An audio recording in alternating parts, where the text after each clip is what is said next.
Well, hello everyone. How are you all today? Oh, good. Just as I hope most of you could understand my opening line.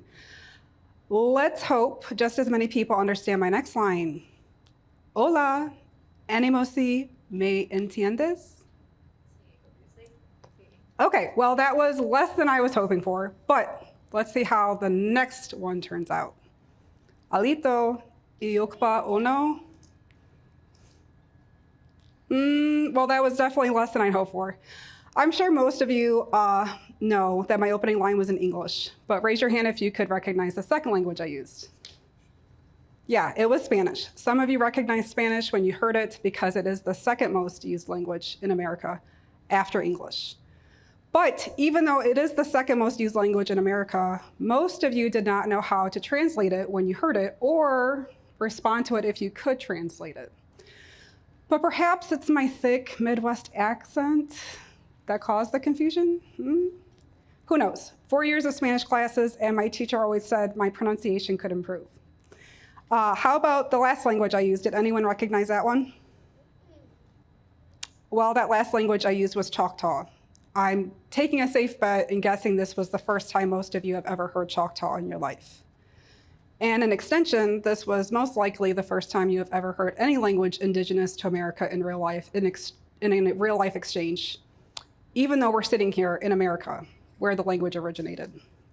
And I'm going to take one final safe bet that most of you did not know, that there are approximately 350 languages spoken in the United States. And out of those 350 languages, 167 of them are indigenous languages. Think about that. Nearly 50% of the languages spoken in the United States are indigenous to our country, yet a majority of you who have most likely lived here your whole life have never heard one in person until today. Why is that? What I've demonstrated for you is a small example of how language quickly becomes marginalized in our country within a hierarchy system. This hierarchy system is not simple, and it causes a lot of loss for us as language users. Even though America has never had an official language, yes, that's correct, English is not our official language. And to be precise, no language is our official language at the federal level. Most of us can recognize, interpret, and respond to English when we hear it. In fact, we have approximately 340 million people living in the United States today, and roughly 80% of the population only speaks English. Essentially, a majority of America is monolingual. And within this hierarchy, we tend to have what I refer to as a monolingual bias that puts tremendous pressure to shape our social, financial, and educational systems. I'm going to speak about this monolingual bias and how it affects our country from 3 different points of view. My first point of view will be from a social lens. So let's get social with an introduction. My name is Professor Charity Lynn Searcy Anderson. I pursued my PhD in rhetoric and writing studies, specializing marginalized voices here at BGSU. Before that, I graduated with a master's degree majoring in literature and language, minoring in ESL and linguistics at a neighboring university. And before that, I graduated with honors with 4 undergraduate degrees, including applied science, art, English, and adolescent to young adult education. But once upon a time, long before all the accolades and credentials, I was just a young girl who simply loved her grandparents. And as I'm sure many of you experienced yourself, my childhood was filled with family stories that I would try to remember and piece together. The great questions of who am I and why am I here are partly answered with those family stories. And they are therefore some of the best things we can hope to inherit if they are told correctly. Now, as many of you also can relate to, my family heritage is a braid of many different places, and therefore my origins of my family stories, and in essence, my family's history, was woven together from many different languages. My mother's side of the family is Eastern European, and my great-grandparents arrived in America in the early decades of the 20th century, just as many of your great-grandparents did. My grandmother's family spoke 7 different languages that we know of fluently. Yet, when they came to America, they chose to not pass down those languages to their children. Like millions of other immigrants, the need to speak English in America and assimilate into the monolingual bias was an immediate way of life. My father's mother's side included my great-grandma Charity, who I am named after. She was Native American and born in Indian Territory in Oklahoma. The majority of occupants in Indian Territory, which became most of present-day Oklahoma, belonged to the Cherokee, Chickasaw, Choctaw Creek, and Seminole tribes, who had been forcibly removed in the 1830s from their traditional territories in the Southeast. Again, as many of you have also experienced 10 years ago, I decided to take some DNA tests to learn my family's lineage. I was surprised to find that I had not one, but 7 different indigenous tribes in my genetics. As most of us understand through American history lessons, many indigenous people during the 19th and 20th century were forced to abandon their customs, their homes, their languages to assimilate into English-speaking America. So 7 languages were lost from my Eastern European great-grandmother. 7 languages were lost from my Native American great-grandmother due to the pressure of America's monolingual bias. The loss in language also includes my Irish immigrant great-grandfather, my French and Scandinavian great-grandparents, and the Spanish, Greek, and Italian lines of my family. How much of my family's history was lost due to this pressure to speak only English is immeasurable to me. I was lucky to know my great-grandparents personally. My last great-grandparent died when I was 20, which means I had 20 years of firsthand language learning I could have had. I should be at this time, if this country had appreciated the intrinsic value of language, speaking at least 20 languages by now. If knowing the answer to who we are and why we are here are some of the most precious things we can inherit, how much have we all lost by not having our great-grandparents' mother's tongues? And some of you may be saying to yourself, sure, this was all very true 100 years ago or so, but it's not as bad as that today. I can see how you think that initially, since the systematic pressure to convert Ellis Island arrivals into Americans overnight and the traumatic legacy of Indian boarding schools seemed like distant points in American history for most people. However, the aftermath and the drive of a monolingual bias is still much alive today. And in order to understand what this drive is, we'll now switch over to a financial point of view. Has anyone ever heard a complaint about the press 1 for English, press 2 for Spanish automated message? The "we live in America, why do we have to press 1 for English" complaint? Perhaps you're the person who has made this complaint at some point. Well, I'll give you the answer to the question, and it's very simple. The answer is money.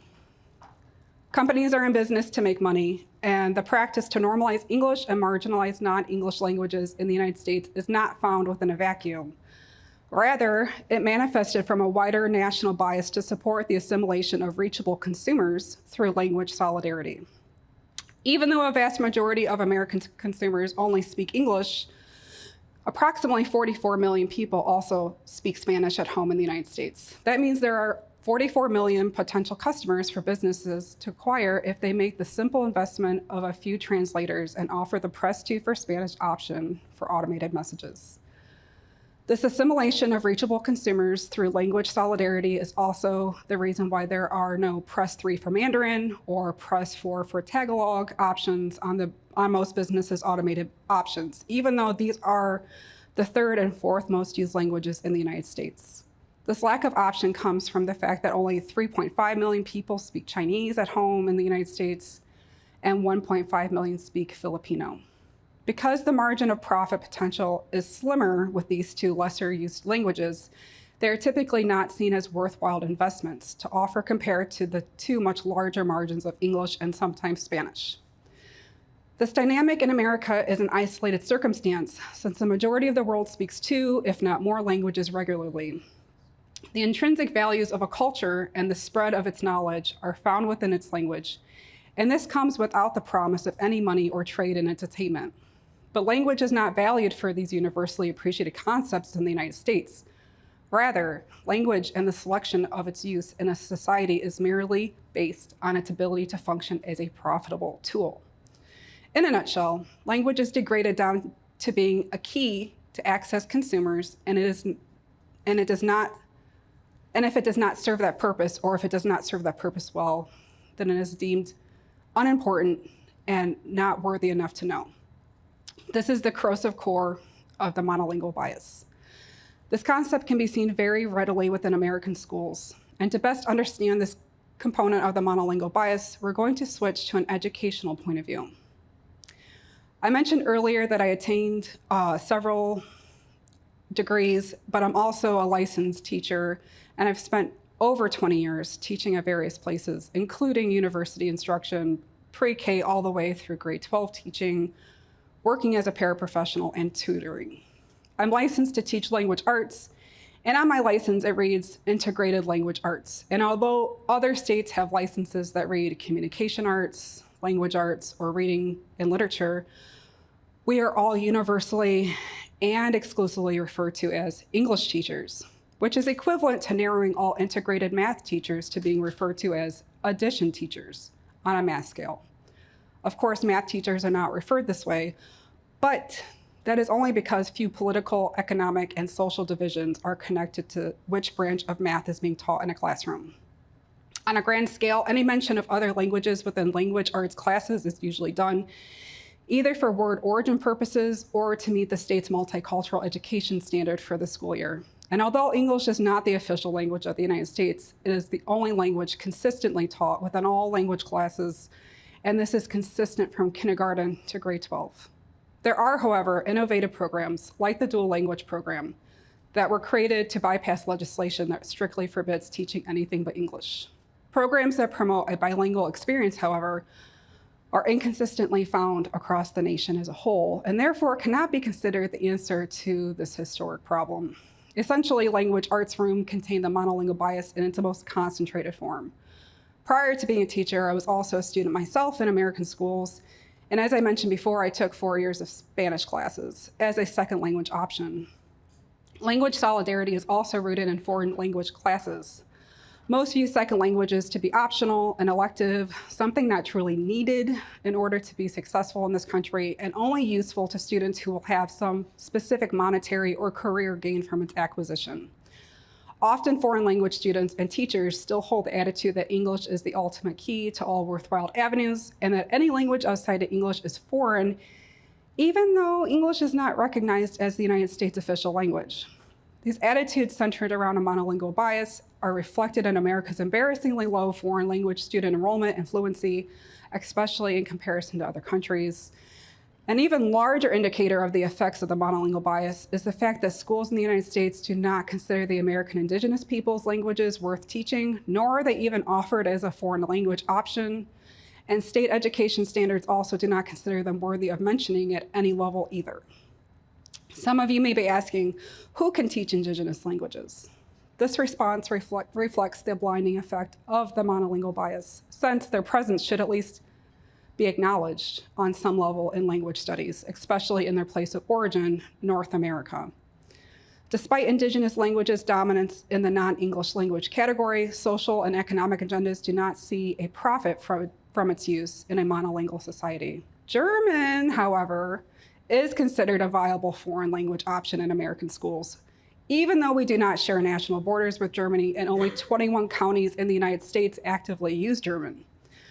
The reason why German is considered a viable second language option in a country that has very little to do with Germany on a day-to-day basis is solely because German offers a link to one of the most financially profitable communities, the German-speaking market.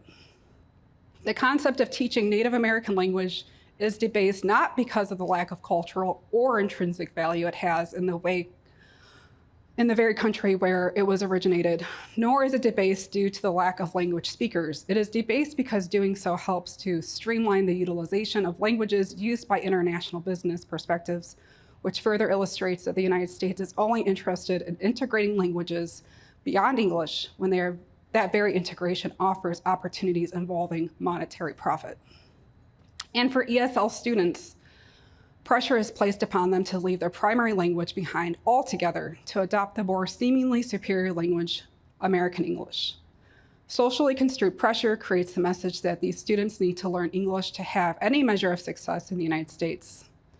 Yes, this pressure may not be as apparent in some parts of the nation as others, but pressure seems to only be lifted in circumstances where the margin of profit is increased by the integration of languages outside of English.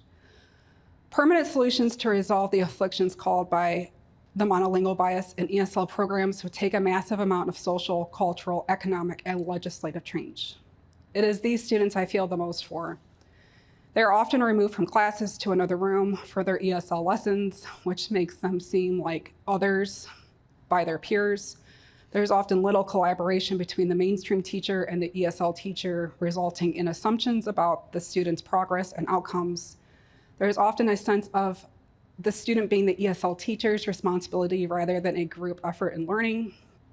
Little, if any, of ESL students' languages are brought into the mainstream classroom. But some practical stepping stones to alleviate the pressure of the monolingual bias on ESL students are to simply integrate their first languages into the mainstream classrooms, and for ESL and mainstream teachers to collaborate more effectively. Yes, it is a good thing to learn English, but why not value the process of learning English and preserving other languages at the same time? Can we all learn to agree that English is important, but so is the intrinsic value of learning other languages too? It seems like a very simple concept, but that task is beyond the abilities of a language arts teacher.